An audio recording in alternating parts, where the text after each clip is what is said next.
Sur la magnifique plage de Lens-Figuier à Rivière-Pilote s'est installé Fun Nautique. Fun Nautique propose des activités nautiques pour tous. La bouée tractée pour les amateurs de sensations fortes, du blouet pour longer le littoral sans oublier le kayak pour remonter la Rivière-Pilote.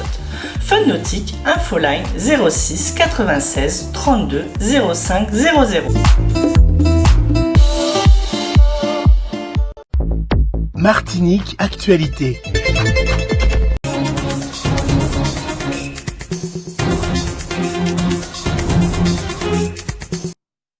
Bonjour à tous et bonjour à toutes, bienvenue dans votre journal de l'après-midi sur KMT. Au sortir de sa garde à vue, Jean-Manuel Nedra, le capitaine de l'Aiglon du Lamentin et membre de l'équipe de Martinique de football, a été placé en détention mercredi. Il est mis en examen pour importation, détention et trafic de produits stupéfiants. Sa compagne a été laissée en liberté sous contrôle judiciaire. On le sait, le dimanche 1er janvier, il avait été arrêté à l'aéroport de Roissy-Charles de Gaulle en possession de plusieurs valises contenant de la drogue, 109 kilos au total. Une information judiciaire a été ouverte, ce qui signifie que Jean-Manuel Nedra restera incarcéré pendant un certain temps. Cette nuit, une yole de pêcheurs de 6 mètres a pris feu au large de la pointe Hyacinthe au Robert. Elle s'est entièrement consumée malgré l'intervention des pompiers. Les laboratoires de Martinique vont suivre la semaine prochaine ceux de l'Hexagone. Ils vont se mettre en grève. Les services municipaux du Lorrain seront fermés le jeudi 5 janvier à partir de 13h.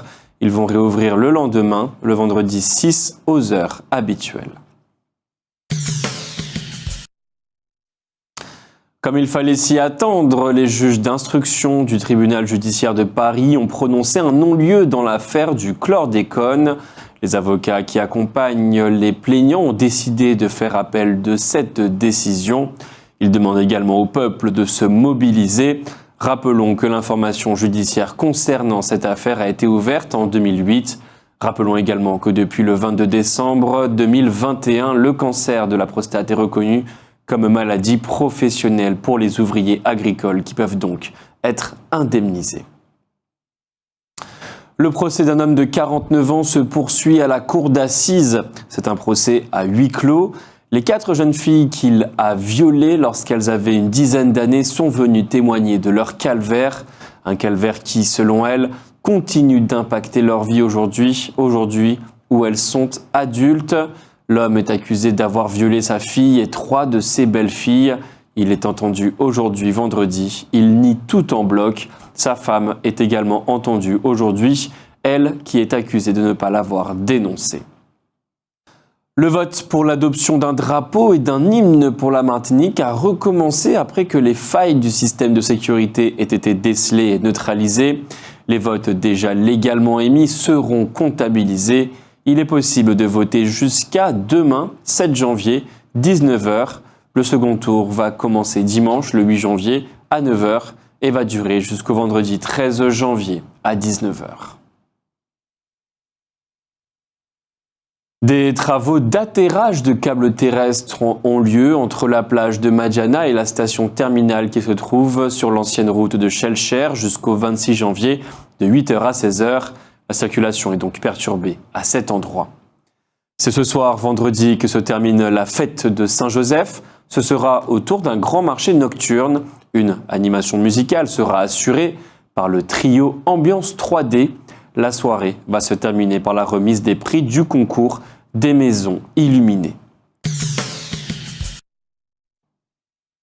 Ce week-end, ce sera la fête patronale du marin. Outre la messe et le traditionnel défilé des personnalités et de groupes à pied, de nombreuses animations sont prévues. 2 marins pêcheurs ont secouru un voilier de plaisanciers en difficulté en le remorquant, mais ces derniers ont refusé de payer la facture qui leur a été présentée. Il s'en est suivi une altercation. Les gendarmes sont intervenus et l'un des pêcheurs a été placé en garde à vue. Une trentaine de ses collègues ont manifesté hier devant la gendarmerie de Saint-Pierre pour obtenir sa libération. Il a effectivement été remis en liberté. Demain, samedi, de 8h à midi, les élèves du lycée de la Jetée au François organisent un forum des métiers. Il est vrai que les élèves de 3e et de 2e doivent choisir une orientation. À cette occasion, le lycée sera ouvert au public. Le ministre délégué aux Outre-mer, Jean-François Carenco, va se rendre en Guyane le 17 janvier. On sait qu'en Guyane, la revendication autonomiste est extrêmement puissante puisqu'elle est portée par tous les partis politiques de ce territoire. Dimanche, la ville de Sainte-Marie va rendre un hommage à Clarissa Jean-Philippe, cette femme brigadier de police municipale assassinée le 8 janvier 2015 à Montrouge par le terroriste Hamedi Koulibaly. Cela va se passer à la place qui porte son nom dans la commune. Une rencontre devrait avoir lieu le 9 janvier prochain entre la direction de la CIMAR et les concierges qui s'occupent de ces logements sociaux et qui sont actuellement en grève. Nous vous l'avions signalé, le maire de Trinité avait invité les seniors de sa commune à un repas au centre communal d'action sociale. Ils ont été nombreux à répondre à cette invitation. Ce fut un véritable succès. Demain samedi, de 18h30 à 19h30, la ville du Lamentin organise sur la place André Aliquer une soirée salsa ouverte à tous ceux qui le souhaitent. Hier, jeudi, à cause de la pluie tombée abondamment dans la nuit de mercredi à jeudi sur la montagne Pelée, la rivière des Pères est sortie de son lit au niveau du quai sur la route départementale 10, où se sont accumulés de nombreux détritus. De la boue s'est également étalée sur le boulevard France-Fanon, des obstacles qui ont empêché le passage des bus scolaires.